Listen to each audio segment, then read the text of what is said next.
Recording. So, yes, this week is only 5D and 5E, and I already taught it on Monday, but this is a core exercise. It's one of the determining factors on whether a student can move into a methods subject or not for the mainstream. So, by the time you get to Year 11 methods, I do generally like the idea that a strong student would be able to do these kind of questions easily, okay?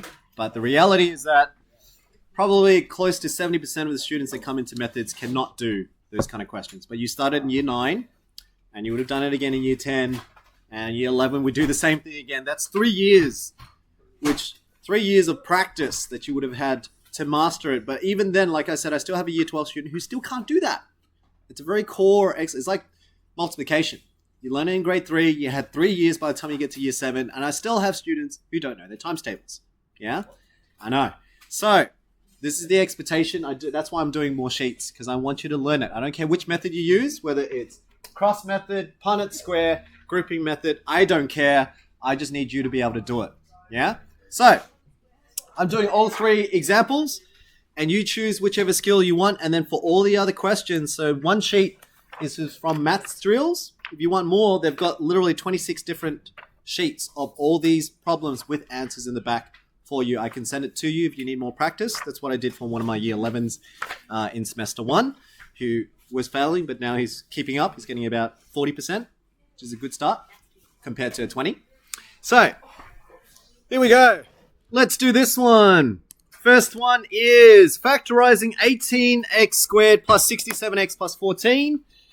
Here we go. I like cross method because that's how I was taught, and I find it more efficient and quicker. But you choose your own.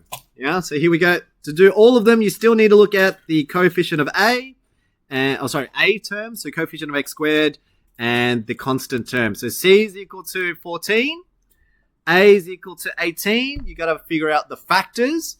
I like to do it this way. I write them in pairs. So factors of 18, give me 2 numbers. Sam, give me 2 numbers and multiply to give you 18. You got 9 and 2. What else can you also have? Give me another one. Jaden.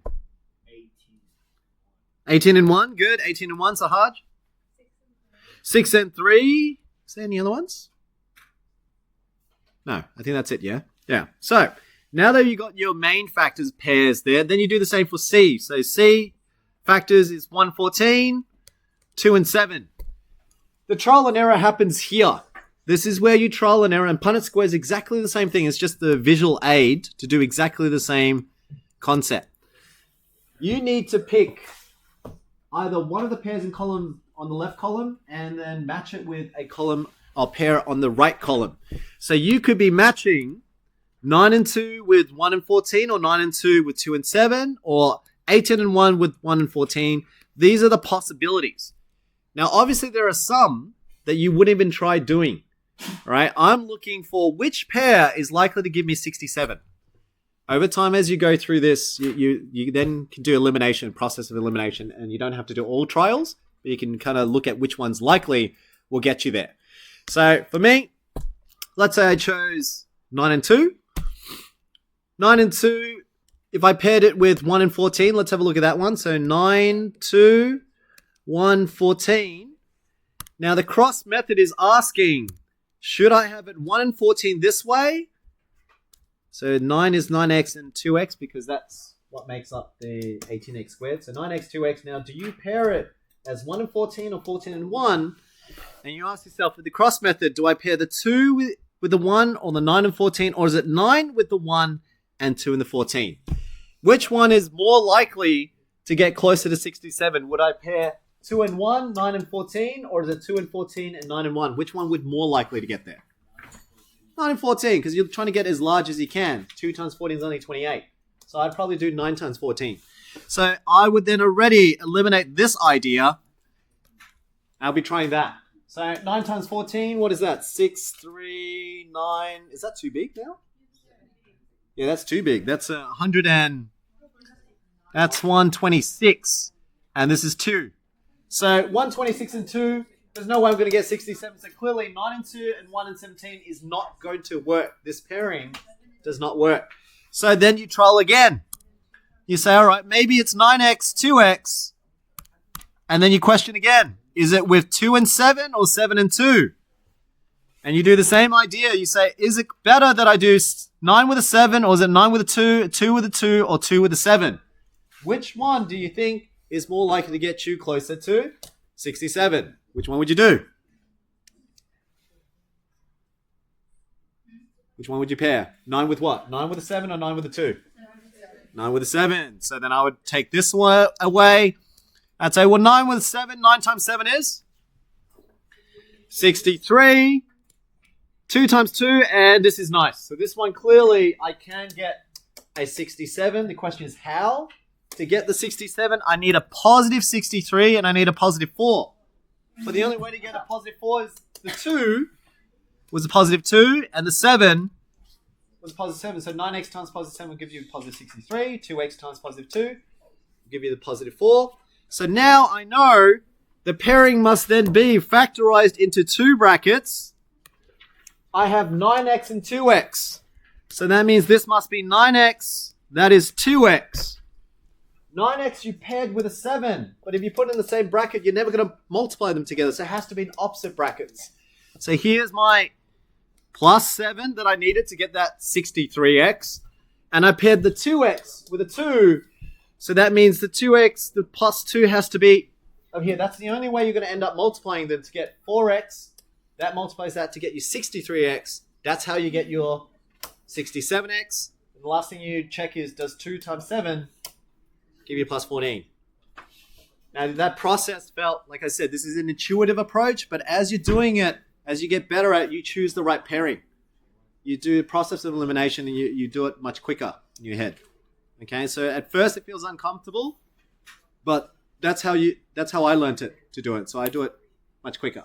Yeah. Sometimes I do stump, but then I just do a bit of trials and then I'll get there. Okay. Punnett square is exactly the same thing, but if that was a bit messy for you and you like a bit more organization, it's still the same trial and error. So you pick 9x, 2x, and then you still ask the same question. So we paired it with 1 and 14 before, and then we tried 2 and 7. You do the same thing. You say, do I pair the 2 to find the area of this box here? Do I do 2 times 7 or do I do 2 times 9? So you try it out. You do 7 and the other one was a 2. If you wrote a 7 there and a 2 there, because that's where the 7 and 2 comes from, then 2x times 7 gives you 14x. 9x times 2 gives you 18x. Clearly it doesn't work. It's too small. So then you swap it around and you say, oh, maybe it's this way. So you rub it out, write it in, and this is how you get your 63, and then this is 4x. So that makes up 67x. 7 times 2 gives you the 14, and this gives you 18x squared. So in a visual aspect, some students prefer the Punnett square because it's a bit more organized for your trial and error. You just rub out these 2 sides. That one you do the cross method over and over. So it depends on which one you prefer. It's just the visual aid. Both of them use the same technique. Okay, just one's more visual. Grouping method. The textbook teaches through this way. I like it when the numbers are smaller. When the numbers are larger, I generally don't prefer it. So they still do A equals 18, C equals to 14. You actually have to do A times C, 18 times 14. So if you're in a exam without a calculator, you kind of have to do that quickly in your head. So some of you can do that pretty quickly. But for me, I don't know what 18 times 14 is. What's 18 times 14? Anyone know? 252. All right.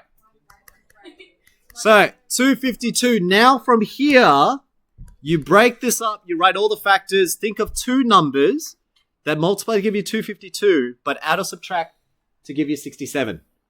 Okay, that's the practice. So one of the better ways is you start breaking it up using a tree factor to think about. So you can do, what numbers can you do? That's half of 252. What's that? That's 2 and 1 to 6 divided by 4. So it would have been with 4 and 63. Yeah.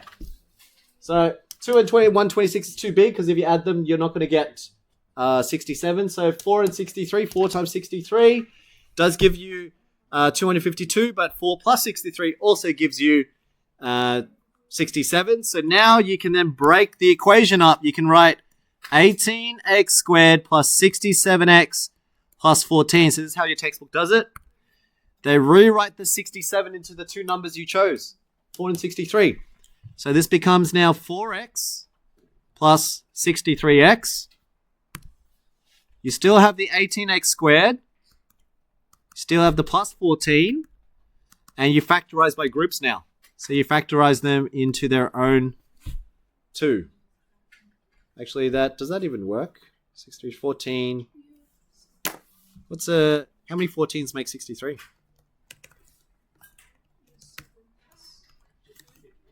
No, that doesn't work.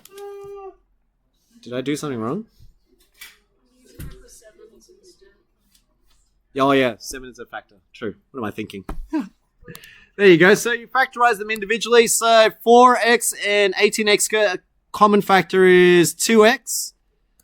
That means it's what? 9x, 2x, 9x plus 2. And the other one is plus 7. 7 times 9x plus 2. So same thing again. So notice they both have a 9x plus 2. So you factorize the 9x plus 2 from both terms again. And that's how you get 9x plus 2 in one bracket because you factorized it out. And whatever's left over, that's your 2x and plus 7. That's how you get your 2x plus 7. Okay, so that's called grouping method. There are 3 types. I prefer cross method, but I mean both of them still get there. This one's neater. Okay, so the grouping method's neater. That's how the textbook teaches it. And it's a bit simpler to understand the process. It's times the two numbers, A and C. Find 2 factors that add or subtract to get your middle number. Then break it apart and do factorizing by groups. Yeah? This one's more intuitive, feels a bit messy, but it is, to me, more efficient. Most students that I've taught this and who've learnt it through this way are able to factorize more efficiently and quicker over time compared to the ones who did this one. But having said that, I do have a year 12 who's excelling at the moment, who I'm very surprised that is using this technique very consistently. So I'm kind of sold that if you're a master at your own field, that it always works. But for me, I'm a cross method guy. And last year I found some year 10s did really well with Punnett squares. So you pick and choose. Okay? Now, with your CAS calculator, as you're doing these questions to check if you're on the right track, I'm going to show you how to do on your CAS. You can check by doing menu, algebra, and number 2, factor. Okay, so menu, algebra, factor. So if you type in the equation, so the one we just did was 18x squared plus 67x plus 14. Do comma x so the calculator knows you're factorizing in terms of x. And press enter, and you'll see if your answer is correct. Okay? Wait, does that mean it can find all the factors of like 63, for example? Can you do that? Like instead of me having to go through all my multiplication. Oh, I haven't tried it that way. I've only ever used it for equations. Maybe you can try doing, maybe it works. I don't know. I never did it. I usually just rely on my multiplication tables. But yeah, so you can do it that way too. So menu, algebra, and factor, or you can type the word factor, type in the equation, comma is over here, just next to the O, comma x, press enter, and it'll factorize. So that way you can check if you're doing the right thing along the way. This is one of the exercises I want you to check your answers, okay? Because if you're getting them wrong, you can get the whole thing wrong consistently. So last year when I taught year 9, I had this year 9 who went ahead, got up to chapter 9. So we were on 5, and then we jumped to 7, and then we do 9. He did all the way up to 9. And then when I checked through his homework and his test, he got them all wrong. And I went back to his actual exercise. I'm like, you didn't even check your answers. He got them all wrong. Every single one of them. He learnt it wrong, and he did the whole thing entirely wrong.